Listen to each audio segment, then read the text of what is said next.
estamos retornando de nossas férias, essas férias forçadas pelo Mundial, e estamos retornando, e nós vamos continuar com o tema de armatiologia, ou estudo da doutrina do pecado, que é teologia sistemática.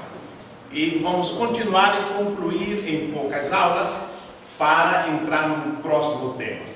Armatiologia não é uma matéria, não é uma disciplina, mas faz parte da teologia sistemática, né? A teologia sistemática, temos 1, 2, 3, 4, algumas instituições teológicas, coloca 1, 2, 3, 4, 5 e tem as suas divisões, né? Não são matérias como paracletologia, nós temos como matéria isolada, doutrina de Cristo, doutrina do Espírito Santo, tudo isso faz parte de teologia sistemática.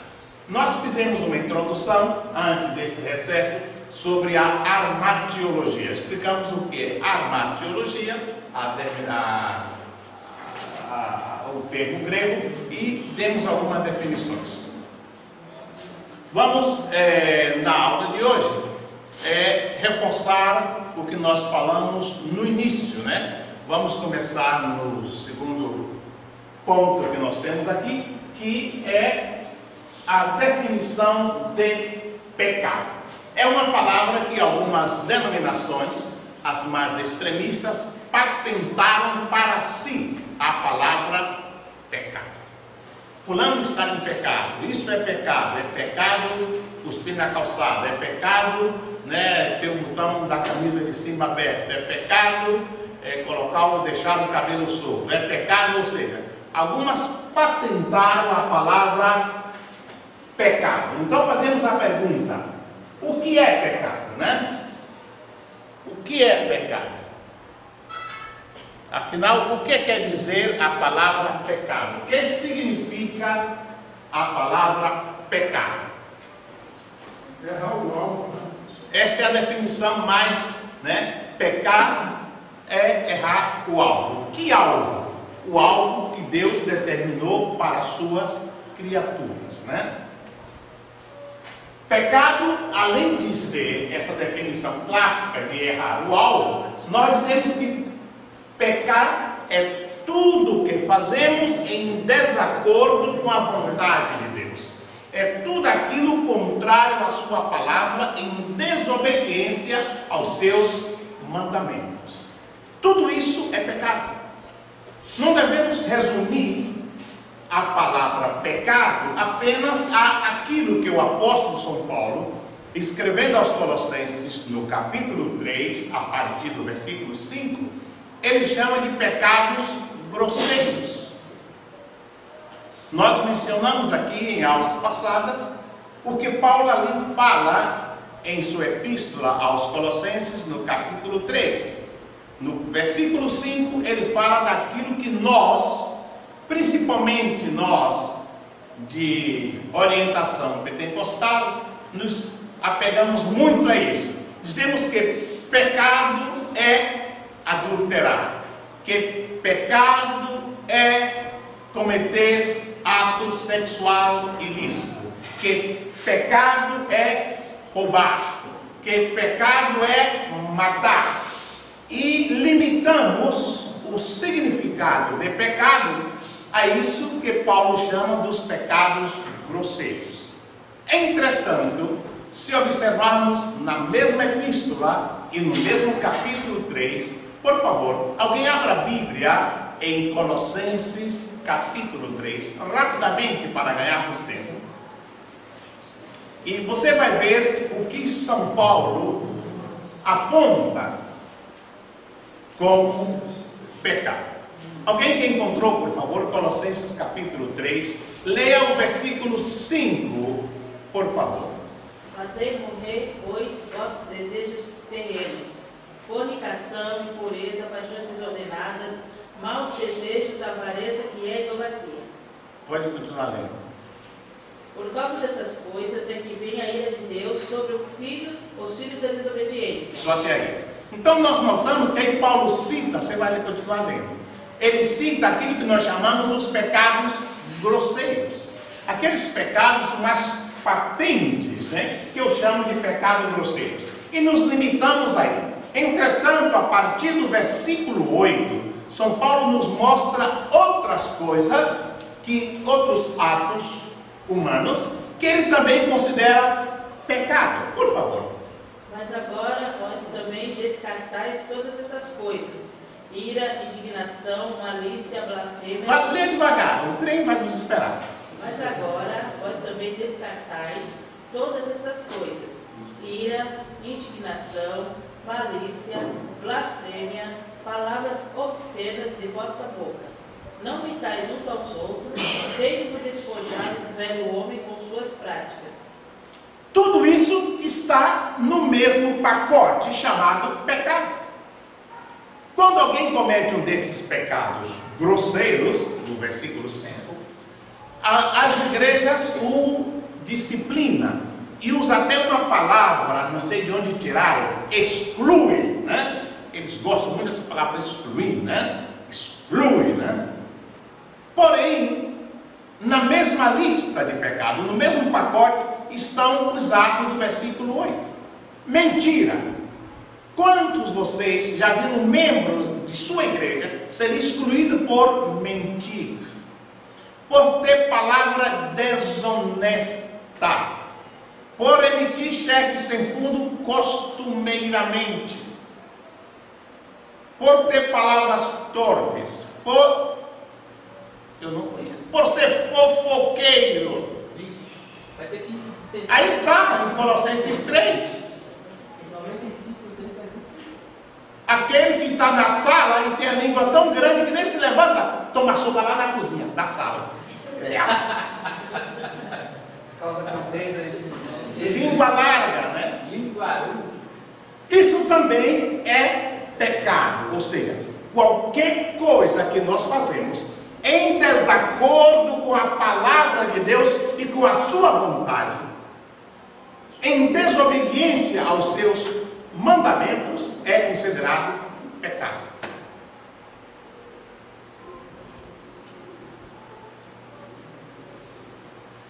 Então, o pecado é o quê? Ele é um ato de rebeldia.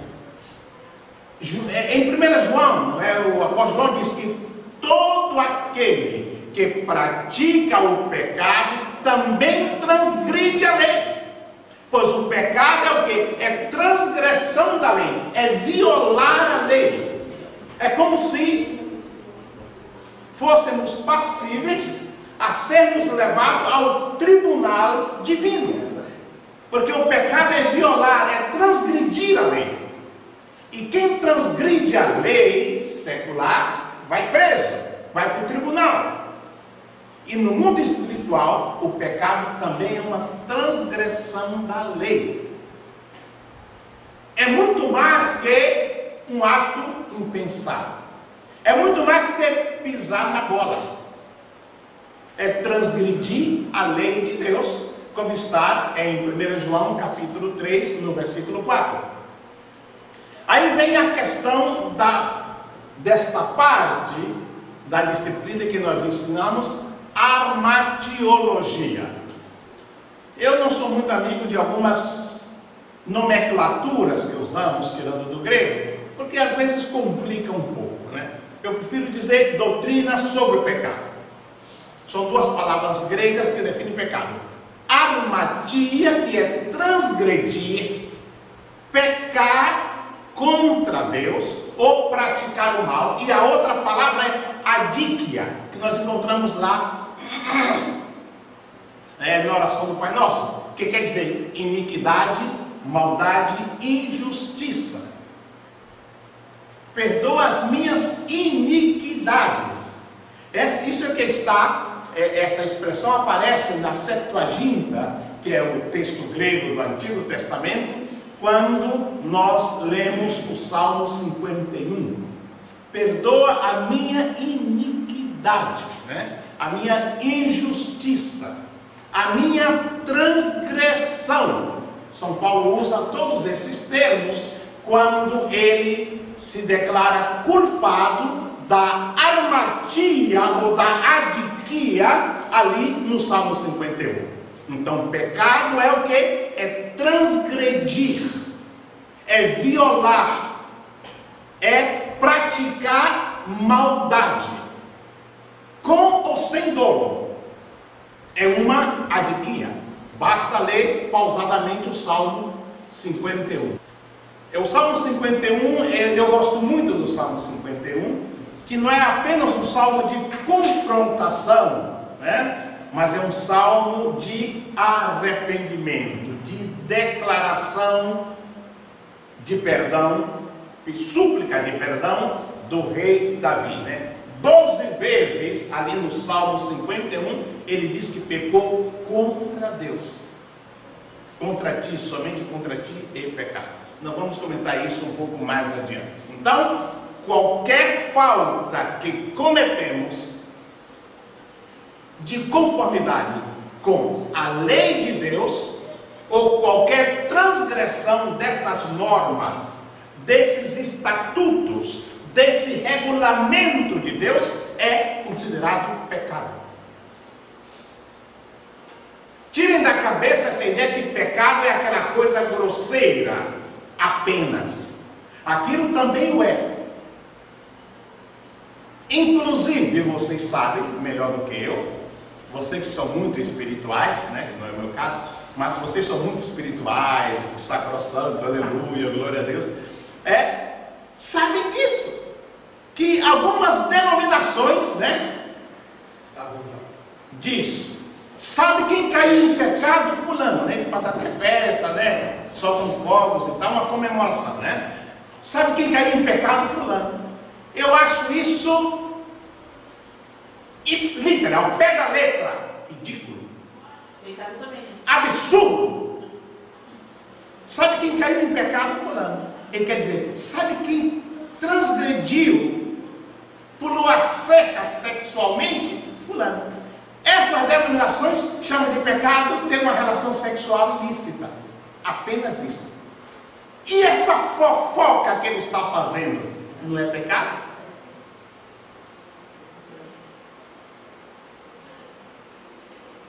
Leva tanto para o calorzinho lá de baixo como o outro. Não, pastor, mas o outro é mais grave. A Bíblia não coloca nem pecadinho nem pecadão.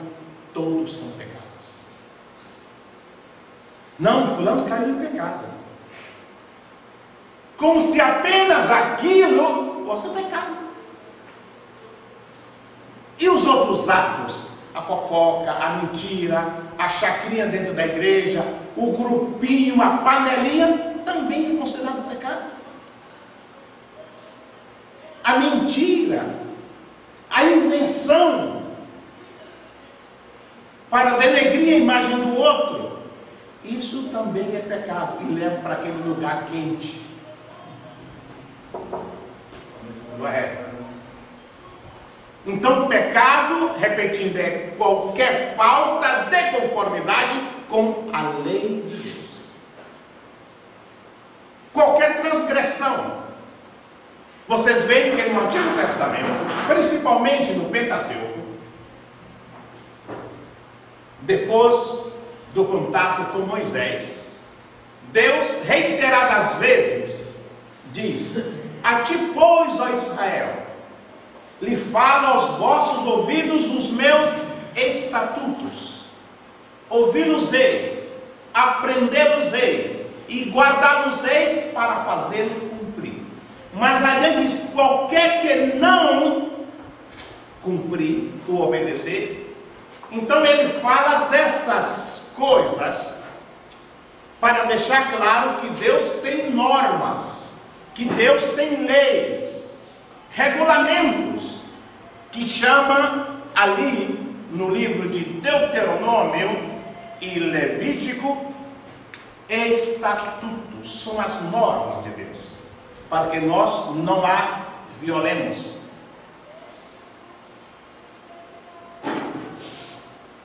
Quando fazemos o contrário, nós pecamos. Pecado não é somente aquilo que nos faz sentir mal moralmente, mas aquilo que afeta o nosso ser espiritual também é pecado. iniquidade, maldade, perversidade. Há uma mensagem que eu gosto muito, há muito tempo que eu não prego sobre ela, que é parafraseando o Pai Nosso, né? No Pai Nosso eu preparei umas 9 ou 12 mensagens só sobre o Pai Nosso.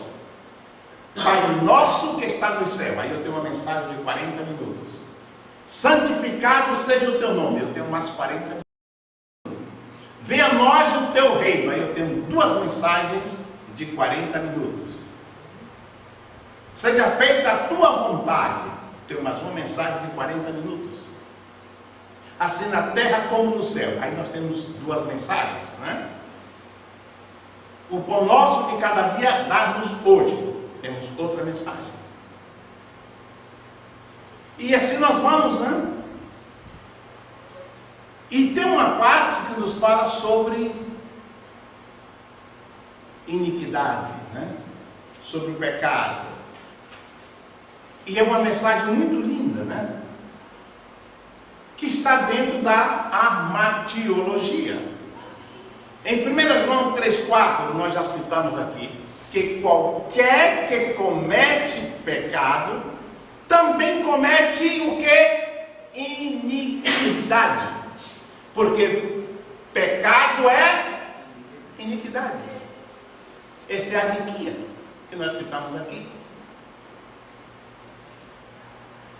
Há uma expressão muito forte no Antigo Testamento que se refere a Lúcifer como o iníquo, que é propriedade satânica. Então, cometer iniquidade é sucumbir baixo ou sobre a pressão do iníquo, que é o próprio Satanás.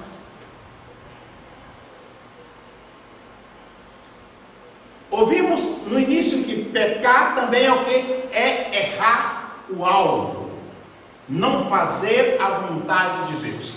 Agora, quando nós dizemos que pecar é errar o alvo, nós temos que esclarecer que classe de alvo é que nós estamos mencionando, atribuindo o seu erro à palavra pecado.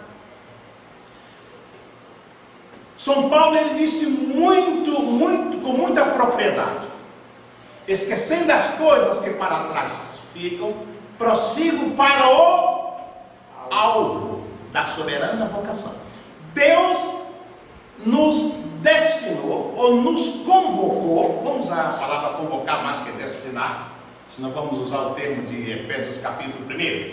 Deus nos convocou para uma marcha, e São Paulo ele é muito repetitivo quando fala dessa marcha, né? Dessa corrida, né? Do atleta. E a finalidade dessa marcha é chegar a um alvo, a um ponto determinado por Deus. É o caminho que nós encontramos nos evangelhos. Quando nós saímos do caminho que Deus determinou que andássemos por ele, esse é o caminho, andai por ele. O alvo está ali. Se nós vamos para cá, nós vamos errar o alvo. Pecar é errar o alvo. Que alvo? O alvo que Deus determinou que nós o alcançássemos. Quando não alcançamos o alvo que Deus determinou que o alcançássemos, nós alcançamos outros alvos que não é aquele que Deus determinou. E não alcançar o que Deus espera que alcancemos é considerado pecado. Nesse sentido é que pecar é errar o alvo. Eu vou antecipar um pouco, vamos repetir isso mais adiante. Quando você transgride a lei, você tem que ser punido. Você tem que pagar pelo seu erro, a não ser que alguém pague por você. Billy Graham, ele estava dirigindo em uma velocidade acima, algumas milhas a mais do que o que se permitia em um lugar. Então o guarda de trânsito veio e parou. Se alguém aqui já foi aos Estados Unidos, sabe que o guarda de trânsito ali é muito rígido. É Caxias 100%, né? Não tem aquele jeitinho, mas não podemos acertar aí. Não tem consciência na cabeça. Lá não tem esse negócio, né? Deve ter em algum lugar, mas pelo menos às vezes que eu estive, eu nunca vi. Eles são muito. Quando ele vê que é estrangeiro, geralmente nossos carros são alugados. Vou lá, alugo um carro, ele sabe que o carro é alugado, que a pessoa não é daquele país. Ele nos chama, né? E nos explica: olha, eu sei que você não é daqui, aqui marca milhas, no seu país marca quilômetros. Então, você parece que está na metade da velocidade, mas está no dobro, né? Que a milha marca a metade da quilometragem. E às vezes você pensa que é assim, mas você já sabe que é milhas. E Billy Graham estava acima da velocidade, ele parou. E, senhor, seu documento. Olha, o senhor está, ele não pede, ele raramente pede o seu documento, né? Não é comum pedir documento ali. O senhor está acima da velocidade, o senhor será multado assim, tal. Aí ele olhou a placa do carro, aí ele disse: o senhor não é o grande pregador Billy Graham? Disse: não. Aí ele disse, eu cheio de vergonha, eu disse: sim, sou eu. Ele disse: pois é, eu escuto muito o senhor, e quero te dizer que as suas mensagens me têm abençoado muito. O senhor tem sido uma bênção para a minha vida. Aí Billy Graham disse: ai, graças a Deus. Mas o senhor infligiu a lei, vou ter que fazer uma multa. Fez a multa de, digamos, $80. Sua multa, o senhor é um grande pregador, o senhor tem me abençoado muito, sua multa é de $80. Quando Billy Graham falou: não, eu vou pagar a multa pelo que o senhor tem feito por mim, mas eu tenho que te multar. Ele fez a multa e ele mesmo pagou a multa por Billy Graham. Mas a multa teve que ser paga. A violação da lei teve que ser punida. Eu nunca me esqueci disso. Eu ouvi isso em 1973. Eu era bem novinho.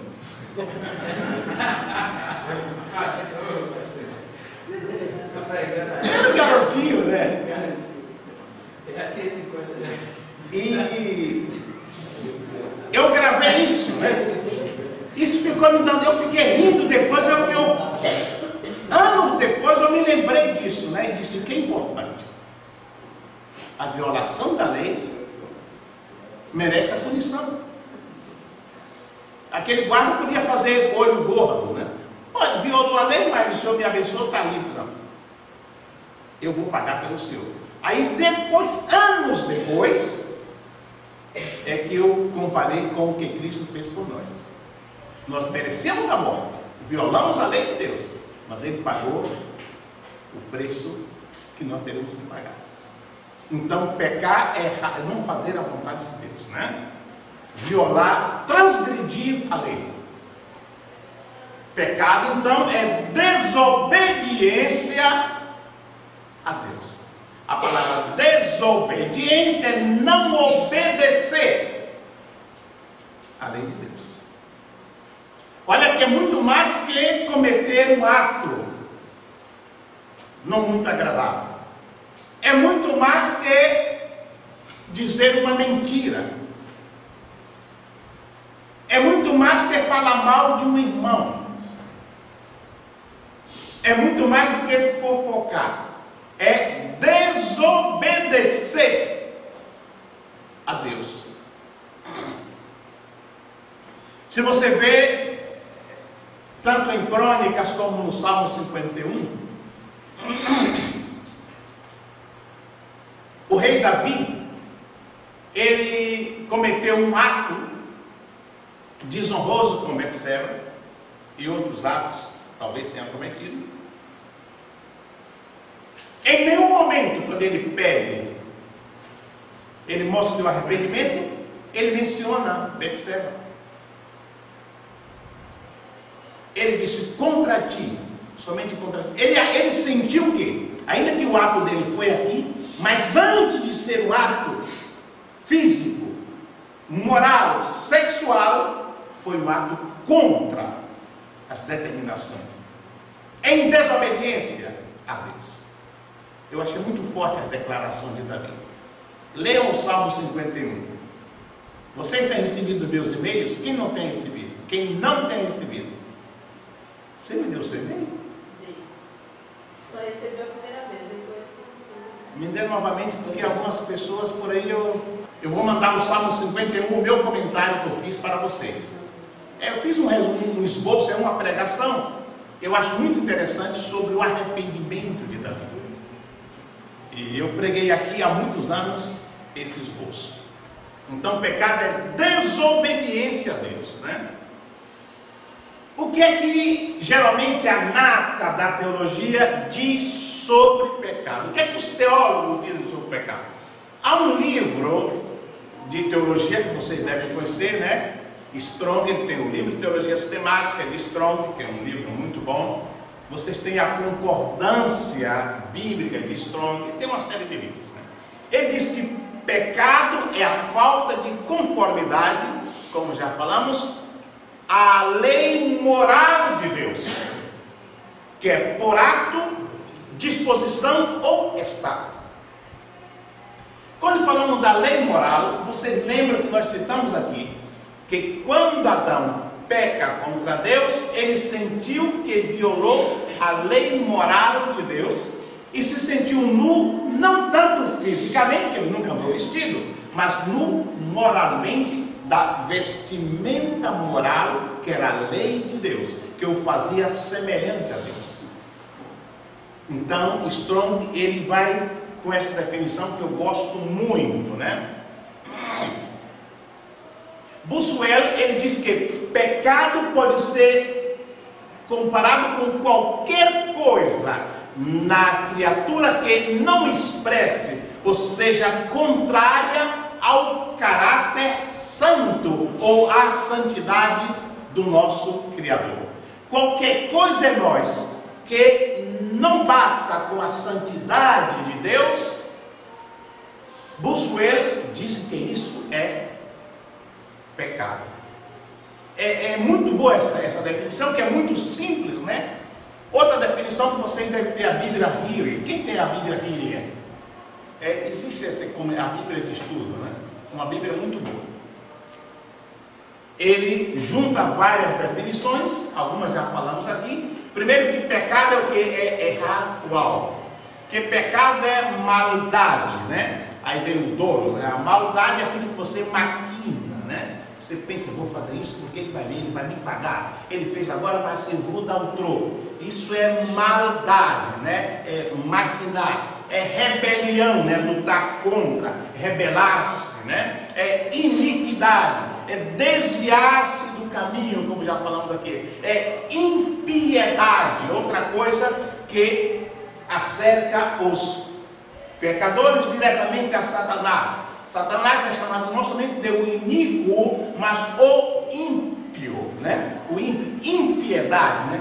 É desgarrar-se. Esse desgarrar-se nos transporta ao livro do profeta Isaías, capítulo, que é o capítulo de Isaías.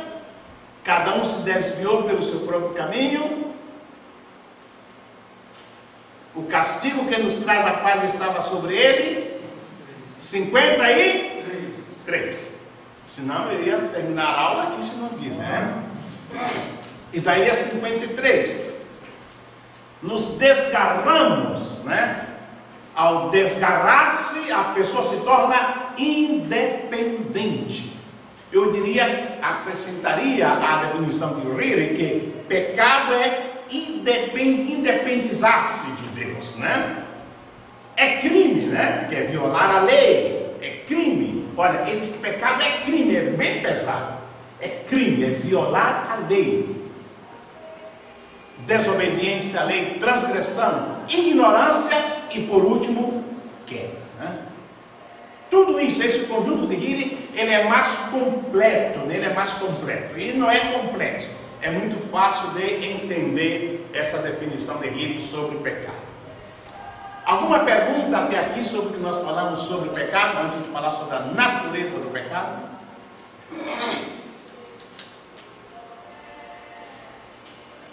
Desgarrar-se é excluir a si próprio. Não, o desgarrar-se, o sentido dele, né? A etimologia é que você está aqui e você se se separa, é separar-se. Esse desgarrar é separar-se, né?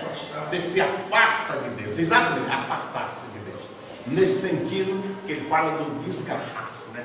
Teve um desgarramento ou descolamento de retina, se separou. Alguma pergunta? Porque nós vamos seguir.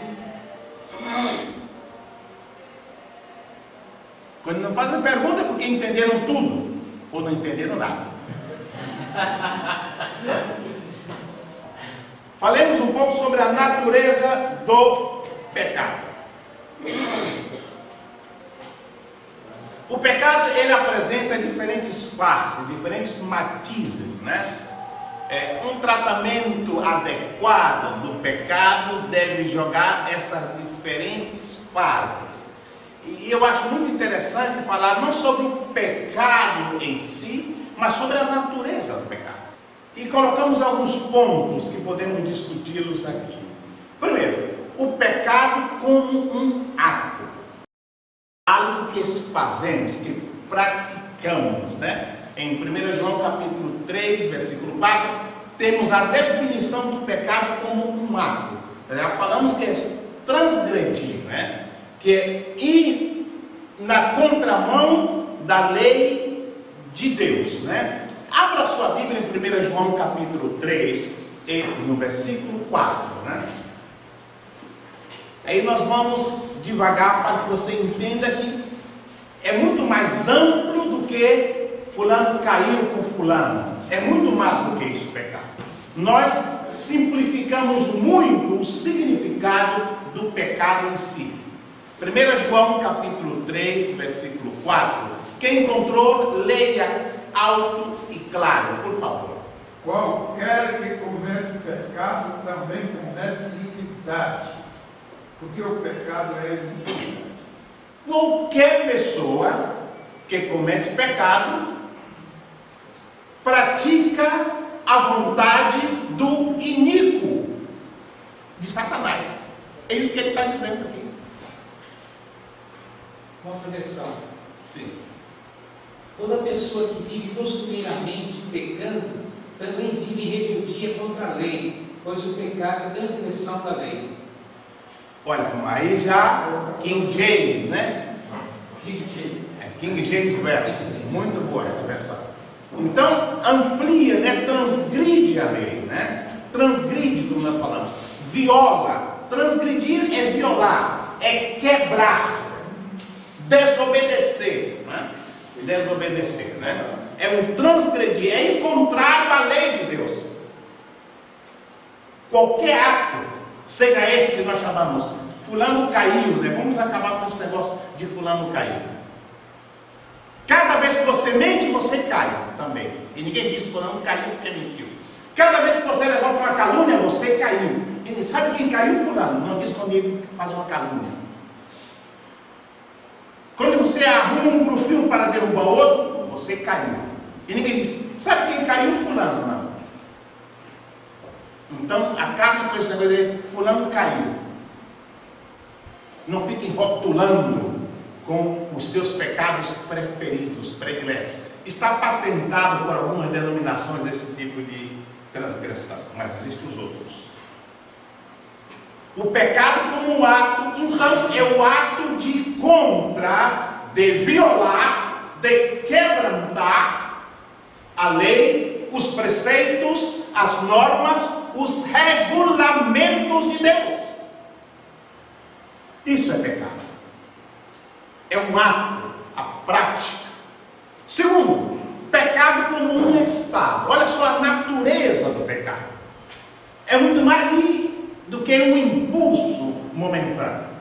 Então, muitas pessoas existe que não pode ver o pecado, que esse pecado vai mais além do que um ato manifesto, do que uma simples violação da lei, como já lemos em 1 João capítulo 3, de que é uma simples transgressão. É muito mais do que isso. Eu escrevi essa tarde, preparando esse PowerPoint, espero que o tempo dê para chegarmos e vamos voltar a comentar esse ponto 2, o pecado como um estado, né? Como um estado. Os nossos atos, que são os nossos atos? Nossos atos são expressões de nosso ser interior. Eu coloco para fora aquilo que eu tenho dentro.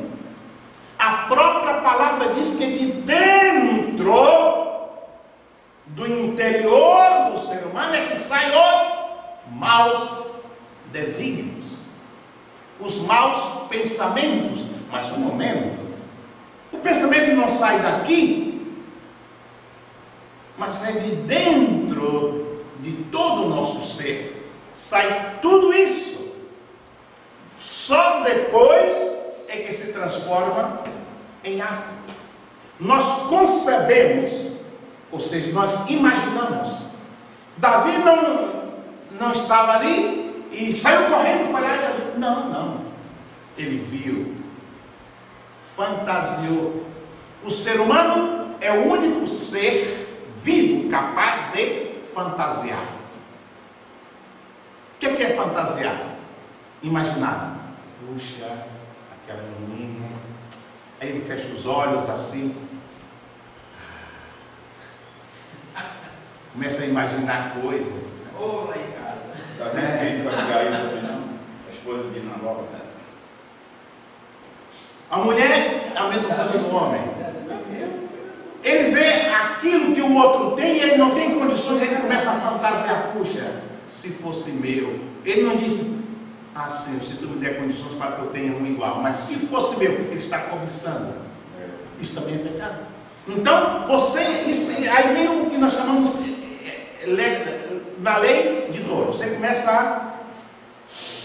Então, vem de dentro de nós, né? Vem de dentro de nós.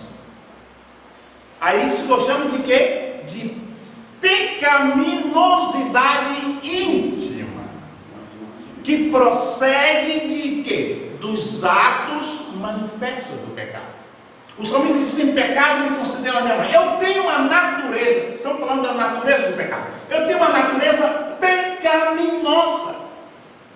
Paulo disse, miserável homem que eu sou. Quem me livrará desse corpo de morte? Por que, Paulo? Porque o bem que eu quero fazer, eu não consigo. Mas o mal que eu não quero fazer, esse é o que eu faço. Porque ele diz, porque a carne luta contra o espírito contra a carne, porque os dois se opõem entre si. Eu tenho dentro de mim as duas naturezas, a do bem e a do mal. Você lembra do exemplo dos 2 cães que eu dei aqui para vocês? Quem lembra? Eu tenho 2 cães pitbulls. Os 2 são pitbulls, os 2 são ferozes. Daqui a 30 dias colocarei os 2 para lutar. Tenho os 2, cada um em um canil. A um eu dou carne, alcatra, filé, maminha, ração, o veterinário vem ver. E a outra eu dou sobra, pão duro, deixo sem água. Eu vou tratando assim nomás. Daqui a um mês vou colocar os 2 para lutarem. Qual dos 2 vão ganhar a luta? O que foi melhor alimentado. Aquele a quem eu dei mais atenção. Assim é a nossa natureza. Eu tenho 2 naturezas. Paulo disse, o que eu quero, não consigo, mas o que eu não quero, tá? Porque a carne luta contra o espírito. Aquela parte do meu interior que eu der mais atenção, esta vai ser vencedora. Se é que me inclina ao mal, a transgredir a lei, quando nós cometemos, quem não pisa na bola? Todo mundo, eu, vocês, todo mundo. Pastor pisa, diácono, evangelista, presbítero, todo mundo. Apostila também. Pisa na bola. Apóstolo, né? Bispa, tem até bispa agora. Bispa, apostila, apóstolo, todo mundo. Os vice-deuses também, né? Tem um cara de vice-deus por aí. Quando nós vamos praticar, quando eu e praticar alguma coisa errada, nós sabemos que é errado. Quando eu vou dar aquele cheque borrachudo, aquele aviador, ou aquele cheque bumerangue que bate e volta, eu sei que dia tal eu não vou ter aquele dinheiro para cobrir. Ah, mas eu preciso, o que é que eu vou fazer? Eu dou. Ah, depois Deus vai prover. Pela fé, pastor. Não é pela fé, não, é pela vigarice. Então, nós temos dentro de nós uma lei moral que diz: não faça isso. E a outra diz: não faça, todo mundo faz isso. E nós cometemos. Isso é pecado. Eu já premeditei. Por que premeditei? Porque eu sei que dia 5 eu não vou ter recurso para cobrir aquele cheque. Isso também é pecado, né? Esses atos, né? Algo que precede o ato manifesto, algo que precede maquinar, imaginar, ter dor, né? Há muitas provas nas Escrituras que nos falam sobre esse estado pecaminoso, né? Essa falta de conformidade com Deus, né? No entendimento e no coração, né? Nós citamos aquilo que aparece no Antigo Testamento, né? Aquelas normas: se obedeceres, se fizeres, as pragas, as maldições, ou os castigos que eu mandei aos povos vizinhos, não mandarei. Ou seja, esse pacto condicional que Deus faz no Pentateuco, ou seja, impõe condições, e essas condições não são outras coisas senão conselhos, avisos, para que ele não viole a lei de Deus. É diferente do pacto abrâmico, do pacto com Abraão, que era incondicional: te abençoarei, farei de ti uma grande nação, independente do que você faça, eu vou fazer isso. Deus não impõe nenhuma condição. Mas Abraão, seus filhos e tal, pisaram na bola, foi para o Egito e tal. Deus atrasou a bênção, né? Depois, mais 40 anos vagando. Mas ele deu a nação, etc. Fez Israel uma grande nação, que era incondicional. Agora, no Pentateuco, já se ouvires, se guardares, se era pacto condicional. Na Bíblia Peixinha, eles não falam lei, no Novo Testamento, está tudo como lei, Torá, não fala lei. Eu procurei lei para Torá. É Torá mesmo, a Torá. Torá é a mesma coisa da lei. A Torá e a lei é a mesma coisa. As palavras que em hebraico, né, foram traduzidas, né, e também no grego, como pecado, aplica tanto à disposição como aos estados do ato, da prática, né? Tanto essa inclinação, tanto esse em pecado me concebeu a minha mãe, eu tenho dentro de mim essa coisinha que me empurra, né? Não, eu vou tocar esse ponto mais adiante, né? Ainda hoje, já que nós temos o segundo horário, eu vou repetir isso que eu coloquei 2 vezes, sem perceber. O estado da alma que dá expansão a esses atos que nós citamos no primeiro exemplo, a esses atos manifestos de pecado, é chamado expressamente em Romanos, vamos ver Romanos capítulo 7. Se você gosta desse tema, Romanos capítulo 3, capítulo 7 e Romanos capítulo 12, né? Mas vamos ver primeiro Romanos capítulo 7, versículo 8, 11 e 13. O próprio estado da alma já é chamado de pecado. O próprio estado da alma. Romanos 7, 8. Mas o pecado, tomando a ocasião pelo mandamento, operou em mim toda a concupiscência, porquanto sem a lei estava morto o pecado. Olha só, lê outra vez. Mas o pecado, tomando ocasião pelo mandamento, operou em mim toda a concupiscência. Operou em mim, já estava dentro de mim. Operou em mim todo desejo forte. Lê a sua versão King James. Mas o pecado, aproveitando-se da ocasião dada pelo mandamento, provocou em mim todo tipo de cobiça, porque onde não há lei, o pecado está morto. Ou seja, essa concupiscência é o desejo forte, ou Cobiçar, né? Cobiçar. Leia o versículo 11. Porquanto o pecado, valendo-se do mandamento, iludiu-me, e por meio dele me matou. Olha só, mais forte, versículo 13. Portanto, isso significa que era bom, tornou-se morte para mim, de forma alguma, mas o pecado, para que se revelasse como pecado, produziu em mim a morte por intermédio do que era bom, a fim de que, por meio de mandamento, o pecado se demonstrasse extremamente maligno. Aí Paulo está fazendo o quê? Uma comparação entre a lei e a graça. Ele fala o que era apontado pela lei, e mais adiante ele diz que essa mesma lei que fez com que se manifestasse o pecado era boa, agradável e perfeita.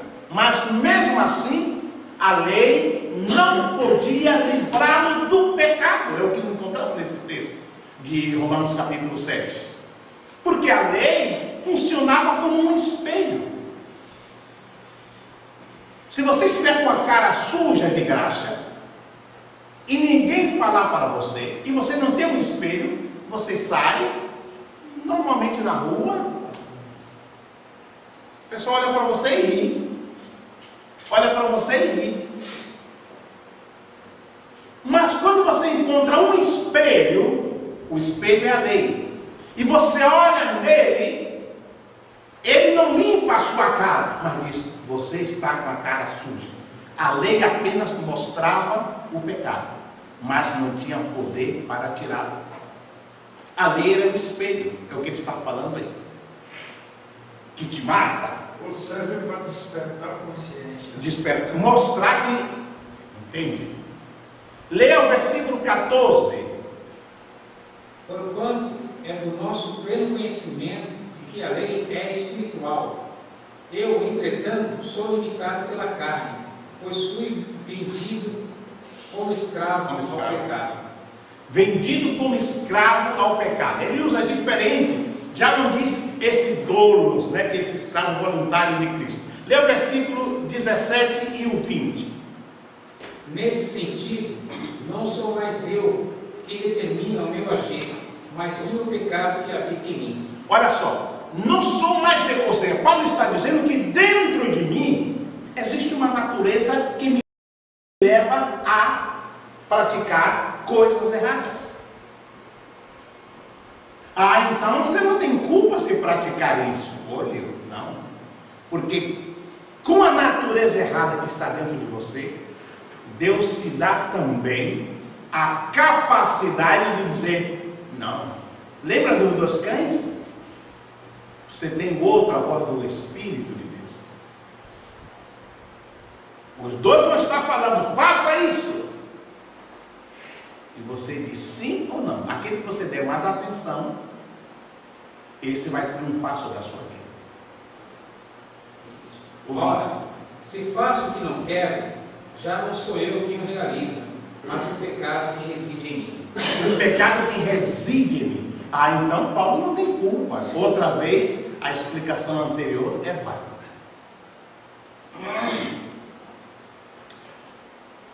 Baseado então no versículo 20, né? Nós dizemos que o pecado é o quê? É um princípio que reina na minha vida. Vamos ver o Romanos capítulo 6 e o versículo 21, que vocês conhecem de memória, certamente. Romanos 6, 21. E que fruto colhestes, então, das atitudes das quais agora vos envergonhais, pois o resultado final delas é a morte. Ou seja, Ó, pastor, aqui nessa versão. Mas agora, libertados do pecado e feitos servos de Deus, tendes o vosso fruto para a santificação e por fim a vida eterna. versículo 21.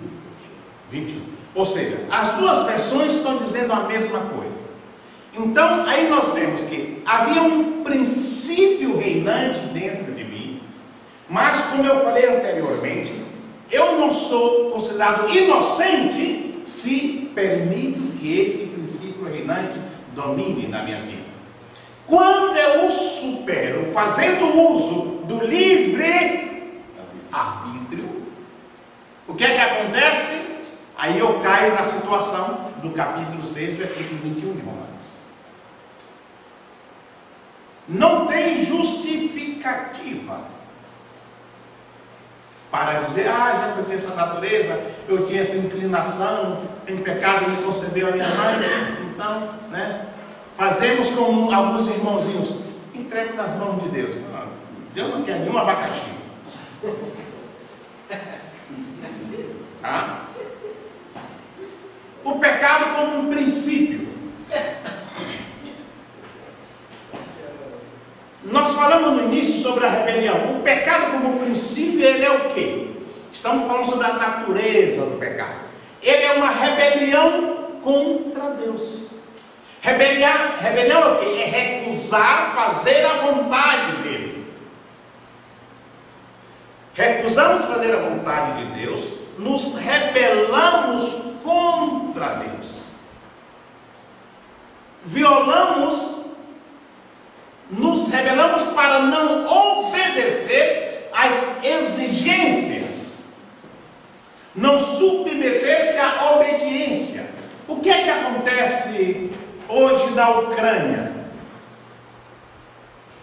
Na Ucrânia tem um grupo que se rebelou contra a autoridade do presidente do país para unir-se à Rússia. Isso é rebelar-se, é ir contra a vontade da autoridade maior, é não obedecer,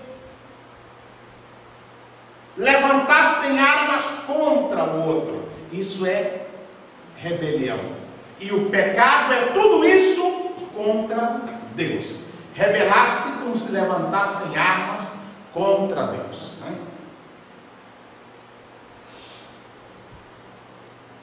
O pecado em essência. Né? Alguma pergunta sobre a natureza do pecado? Pessoal, no caso de Eva, ali o pecado foi no momento que ela já deu o diálogo a Satanás. Que momento foi? Foi no momento que ela já comeu o fruto, ou que ela logo já deu o diálogo a ele? Não, o diálogo deu lugar à tentação. Imaginação. A tentação, que é o tema da próxima lição da escola dominical. É esse o tema, o propósito da tentação. Eu mandei para vocês, inclusive, a lição sobre o propósito da tentação. O fato de ser tentado não é pecado. O fato dela ter dado ali o diálogo, ela não pecou. Porque ao dar lugar ao diálogo, ela apenas permitiu que o inimigo lhe oferecesse, lhe fizesse uma proposta, que é a tentação. Então, quando vem os pensamentos ruins para a gente, vamos supor, às vezes acontece na vida do ser humano, tipo, vem um pensamento ruim de você fazer cometer um pecado. Cometer um pecado. E você, uma coisa errada. Uma coisa errada. Vem aquele pensamento, né? Quando Isso vem, porque você está sendo tentado. Isso não é pecado. Isso não é pecado, então. Porque aí você pode orar a Deus para aquilo sair. Exatamente. Mas e no caso... Pecado nós falamos sobre o ato, né? Pecado é transformar, é plasmar ou transformar em ato esse pensamento. Mas Jesus que falou que se olhar para cometeu? Muito bem, eu vou comentar isso, inclusive, na próxima semana em Jundiaí. Eu estou indo dar uma conferência sobre o jovem, a Bíblia e o sexo, sobre sexualidade. 12 dias só falando sobre sexo. Vai ser uma carnalidade só, né? Diz os espirituais. Manda pra gente. Esse estudo aí é bom. Uma das coisas que eu falo quando eu dou palestras sobre sexualidade para jovens e para casais também, é que você está no ônibus, sobe um ônibus cheio, Você está em pé, você mora em Praia Grande e trabalha na ponta da praia, tem um percurso longo. Você entra, você está em pé e alguém na sua frente, né? Entra aquela moça, né? Com seus atributos, né? Aquelas coisas todas. Bem turbinadíssima, né? Com a merendinha toda de fora e tal. Não dá nem para lavar, né? E senta na sua frente. Eita Deus. Você está em pé. Que tentação. A viagem tem quase 1 hora. Sai do lugar. Você vai estar ali no ônibus em pé. Você faz assim, bater o olho. Ai, Deus.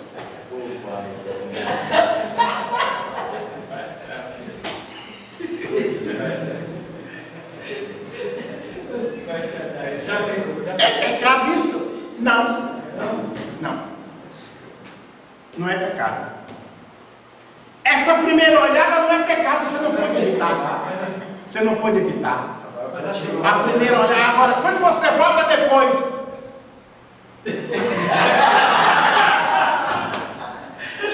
Beleza? Você vai para casa com aquele pensamento alimentando. Pecado duplo. Ah, O primeiro olhar você não pode evitar, mas persistir. Olha o que irmão leu lá na versão em 1 João. Aquele que pratica reiterado, que persiste, né? Se você for reincidente no Então, a orientação. Então, Olhe uma vez e mude de direção. o primeiro olhar não é Uma pecado, vez só. mas persistir, o segundo já é pecado. Nem uma vez, nem Quando Jesus fala que só quando você permite, você não pode impedir que um passarinho venha e possa na sua cabeça e voe. Agora, pode impedir que ele faça ninho nela. professor, porque aí vai dar vazão que você explicou sobre a iniquidade que vem do iníquo, que é Satanás, aí a mente passa a ter domínio satânico. Né? Exatamente. Não, mas o Senhor está dominando a nossa mente. Exatamente. Tudo começa pela mente. O controle começa pela mente. Você concebe, imagina e vem aquilo que eu falei, fantasia, supõe coisas e, né, leva para o outro lado. Né? O pecado em essência. E eu vou fazer esse comentário do livro de Strong, que é um comentário de Robson, que está no livro dele, Teologia Sistemática, que vocês encontram em português esse livro. O Dr. Robson, ele diz que enquanto o pecado como um estado é de dessemelhança, ou seja, dessemelhança é o quê? Contrário à semelhança de Deus. Como um princípio é oposição a Deus. E como ato, a prática é transgressão da lei de Deus. Sua essência é sempre e em toda parte egoísmo. O que é que ele quer dizer com isso? Tanto em ato como em essência, ele é contra Deus. Ele é uma transgressão. E em qualquer parte, ele é um egoísmo. O que ele quer dizer com isso? Nós vamos comentar sobre o caso de Eva, os 3 estágios da tentação de Eva, e vocês me cobrem a explicação do comentário de Robson. Ainda hoje eu vou falar sobre isso. É sempre o egoísmo. Você sabe o que Deus te deu, mas você quer o que Ele proibiu.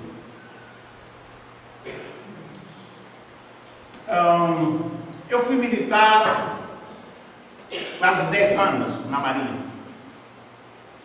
E eu lembro-me como hoje, né? Eu era garoto, fui da escola de formação militar, passei militar de carreira e tal. E alguém me disse, eu lembro, como hoje, né? Eu tinha 19 anos. Tinha coisas que nós não podíamos ver. Como militar, por exemplo, não usa guarda-chuva quando está fardado. Porque dizem que o militar é superior ao tempo, mas é mentira. Ele se molha também e sente frio. Mas pode, Mas ele pode usar guarda-chuva para outra pessoa sim, mas para ele não. E eu comentando com um colega, aí eu não sabia, e estava com o guarda-chuva aberto. Todo mundo olhava para mim, passava, todo mundo me olhava para mim. Isso era doutor Júlio? Era o guarda-chuva. Aí depois eu disse, olha, não pode, tal. Não disse, não pode usar guarda-chuva. Mas você nunca vai ver um militar fardado de guarda-chuva, nunca vai ver. Né? Que diz que o militar é superior ao tempo, esse mito, né? Aí alguém me disse, as leis são feitas para serem quebradas. Ou seja, nós queremos ter, não, você não pode, mas eu fiz. Ninguém nunca fez, mas eu fiz. Que egoísmo, né? Isso acontece na vida espiritual também. Vocês têm 10 minutinhos, vai tudo.